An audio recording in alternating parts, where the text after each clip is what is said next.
G'day guys and welcome. My name is Michael and I am the DeadAussieGamer, here to share with you my tips, tricks, ideas and strategies for playing and running tabletop role-playing games. Today's deadly GM sin that we're going to be focusing on is distraction. Now look, when we talk about distraction, normally we're talking about it from the player perspective. Don't use your mobile phone. Stop talking while I'm talking.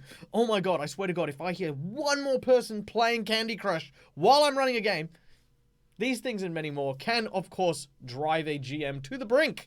But that's not what we're talking about today. What we're going to be talking about is the occasion where our GM starts to get distracted, where our GM starts to lose focus and break the game in various ways. Now, when I think of the sin of distraction, attacking a GM, I think of this ugly bad boy here. A gibbering mouther. This large, roiling piece of flesh that's just made up of mouths and teeth and eyeballs. Apart from being incredibly disgusting, they make this horrible gibbering sound that constantly drowns out anything you're trying to say. And as you can imagine, these things are incredibly distracting. So when a GM sits down to play, they of course have their story in mind, they have their adventure in mind, you might be really getting into it with your players, and then suddenly, somewhere in your psyche, something chirps up. Hey, listen. Do you remember that time you were playing this other game, and the exact same thing that's happening here is happening there? You should tell them that story right now. Yeah, no, I know they're fighting a dragon, but don't worry about it. You can share that story. Oh, and you remember that really funny time that you played a character just like that guy's playing a character, and you did that thing, but you did that thing in a funny way? You should totally tell that character that story. Yeah, tell him now. Tell him now. Yeah, no, I know he's really trying to get in the character and he's trying to reconcile with his long-lost mother, but that's not a problem. You can tell him. He'll be fine. These scenarios and many more can instantly break the immersion of your game and can just make the experience all that more terrible. Let's start with the first major impact.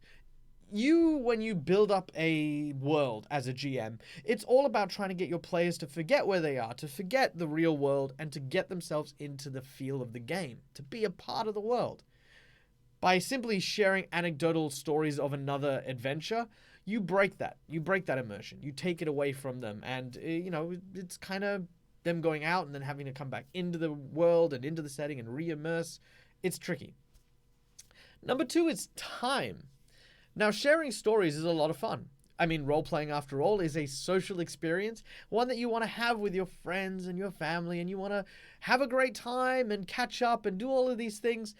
But if you do it during a game, what you'll find happens is time will just disappear. You'll play a 4-hour game and only really have covered maybe 2 or 3 rooms and go, how the hell did we do absolutely nothing? How did nothing happen today? Well, this 4 hours of our life is gone and we went into 2 rooms and we found a squirrel. Distraction can take away from the game.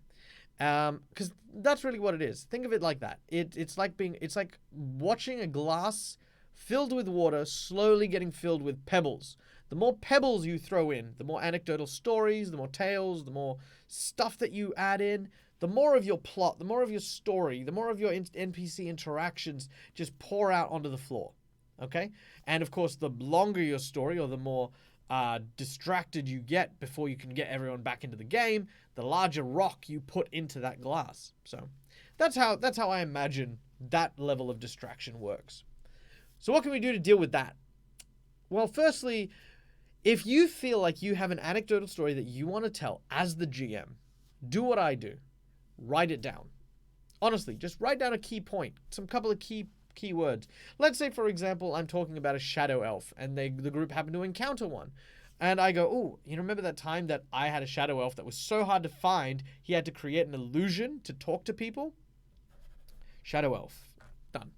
And then it just reminds me at the end of the night, I have a look at my little sheet and I'm like, oh, hey guys, you remember that shadow elf from earlier on in the adventure? Yeah, you know what? I actually had a shadow elf character who was undetectable. Like he just had all these magic items. And so if you wanted to talk to the party, he actually had to create an illusion, then ghost sound his own voice onto it. Which was actually really good because the party leader stabbed him. True story, but, moving on. That's exactly the point, is having those notes, having the ability to understand that there's a time for your stories and that is not during the game is very important. Or at least not too many. You can get away with sharing a story or, two. That's not going to ever cause you any issue. This is not a swinging for the fences scenario where you must never be distracted or you must always be distracted.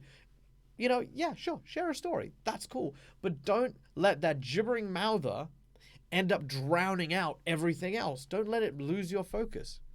Now, I have a story that I like to tell. It is about one of my current GMs, who, by the way, I want to acknowledge is a fun GM. I don't believe they've GM'd very often. This is one of their first times. And they are a very distracted individual. And I'm not just talking about game, just in general, trying to convince them to stay on topic or stay on task is quite a chore. So running a game for him is a great big step, and I definitely appreciate what this person is doing. But one of the biggest things that I do notice, and I don't call him up on it because, again, I appreciate how much effort that they're putting in, is that we'll meet up at, say, 7 o'clock at night to roleplay. And it won't be until close to 8:30 or 9 o'clock before we actually start to play the game. This is because we're catching up for the week, we're making sure that each other are okay, we're sort of catching up on the previous characters, anything that had happened, the recap, and then sort of having a laugh over the recap for last time. All of this stuff ends up happening, and the GM is kind of orchestrating it. And then it sort of gets to a point where there's just this awkward silence, and then we go, oh, what? Right, that's right, we're supposed to be playing a game. Now, this level of distraction is very difficult to deal with because at the end of the day, everyone is different. Some people, they roleplay because they want to get into the world, they want to lose themselves. Other people, they want to get there and just be there with friends and socialize. What you need to always remember is that every table is different and every table's level of distraction acceptability is going to be different as well. So having a game like mine where you don't roleplay for the first hour and a half could be perfectly fine because you're a good group of friends that love each other's company. On the other hand, you might be on a table where you don't start for an hour and a half and there's one person sitting there going, oh my god, I'd rather be anywhere than here. I hate these people. If that's the case, then yeah, don't do that. Especially if you're at a con. Don't do that at a con. You have so little time. Don't get distracted. Wait till the end of your game. Okay. So there's that. My nose is itchy. Okay. Distraction. All right. The second very common level of distraction is actually the opposite of the gibbering mouther. And that is when it goes silent. Once it is silent, I actually find that GMs start to get tense. They don't like their players being silent. They don't like themselves being silent because it's just this awkward air. That's when the gibbering mouther sits there and goes, hey, have you noticed it's been too quiet? Maybe you should say something. Are they paying attention? Have they lost interest? Are they asleep? You should find out. You should talk to them. Yeah, no, don't talk to them now. It's been 3 seconds. No one said anything. Oh my God, come on. So, yeah. Look, I'm, again, not mentioning any names, but I've made friends with plenty of GMs who absolutely abhor silences. If you're like, okay guys, listen, you come up to a wall, there's a guard, how do you get past him? And you sit there and everyone sort of goes,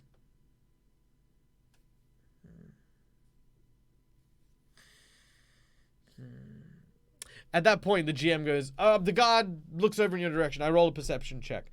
Okay, cool. Okay, then what? Okay, then they do this. And then they do that. And then they do this. Now, while that seems like the GM is staying on track, what they're actually doing is they are distracting the players from being able to create or construct their own solutions to the problems. By constantly feeding stimulus to your players, by constantly re-instigating the encounter when there is a silence, you end up distracting them from being able to come up with a viable solution or a plan. Some players are great and will always chat. Any kind of silence, they'll use that opportunity, seize on it, and then they will go, okay, cool guys, what should we do? Hey, who thinks we should go up to the guard and talk to him? Who thinks we should try and sneak past him and climb the wall? Who thinks we should shoot him? They'll start chatting, and that's also fine. The GM can, at that point, remain quiet. But don't get distracted when you're quiet. That's a separate thing. Again, going back to the first point, if you are quiet, don't find something to fill the void. Right? Write down notes. Use that opportunity to listen to their plan and maybe plan up some encounters. Oh, so they want to climb that. Okay, what if there's a moat? Okay, so when they go there, they'll actually see that there's a proper moat, and then let's put some piranhas in the moat. Okay, cool. Okay, no, now they're talking about climbing a wall. No worries, I'll keep that for later. Climbing the wall, okay, sheer cliff, maybe some moss and some lichen. Ooh, a guardsman. So yeah, a guardsman walks past. This is the power of a non-distracted GM. When you create a stimulus that requires the players to mull it over or chew it over, give them the opportunity to explore it. Give them the opportunity to express it. Even if it's something simple like, all right, you find yourselves in the town square. You take a moment just to rest your legs after a long and weary ride. You decide to talk to each other, discussing your future plans. Giving them that moment, creating that opportunity for them to roleplay is not a bad thing. As long as you as a GM stay focused on what you're doing and make sure that you're still working towards progressing your story and progressing your narrative. One of the things I love doing, it's one of my favorite things to do when we go to campfire scenes, because I think, like resting for the night and camping and stuff is a dying art form. Everyone just goes, yep, cool, long rest, boop, done. I like to use it as an opportunity to get my players to really explore their characters' roleplay and relationships. So I'll do things like, all right, so as you gather around the campfire, the warmth of the flames lighting the area around you, the pot of rabbit stew slowly simmering, you decide to take a moment to discuss the first time you had a religious experience. Now, this could be when you first became a cleric, or what your calling was. It could be your first time at running into a cleric, or what religion maybe your parents had for your character before they went out to adventure. Creating this moment where the players will get to sort of improvise their own character stories and actually have that interaction not only builds those bonds, but it means that they give you the opportunity to sort of really hone in and focus, right? And to be able to manipulate that scene, as long as we don't get distracted. So yeah, this just goes to show the power of silence and being able to throw the ball at the players and allow them to play, so that you can use that silence, or your own silence. You can use the GM silence to your advantage. All right, guys. Well, that is all the time I've got for today. This is, I want to say it's the second last video on the Sins thing, because we've done 5 now. Let me just have a quick look. Boop, boop, boop. Yep, we got 2 more Deadly Sins coming your way, which we will release next week. So stay tuned for that. As always, guys, thank you so much for listening. Hit that like button, hit that subscribe button. If you have any thoughts or any issues on distractions, leave a comment below and let us know, and I will be sure to get to it. If you want to, check out all of our other stuff in the chat below. If you want to come say hi on Discord, come do that. And of course, if you want to come and support the Dead Aussie Gamer, then head on over to our channel, to our Patreon page at patreon.com/DeadAussieGamer. And yeah, you can help us keep making these videos and do much, much more stuff. Till next time, guys, as always, game hard or die trying. See yas!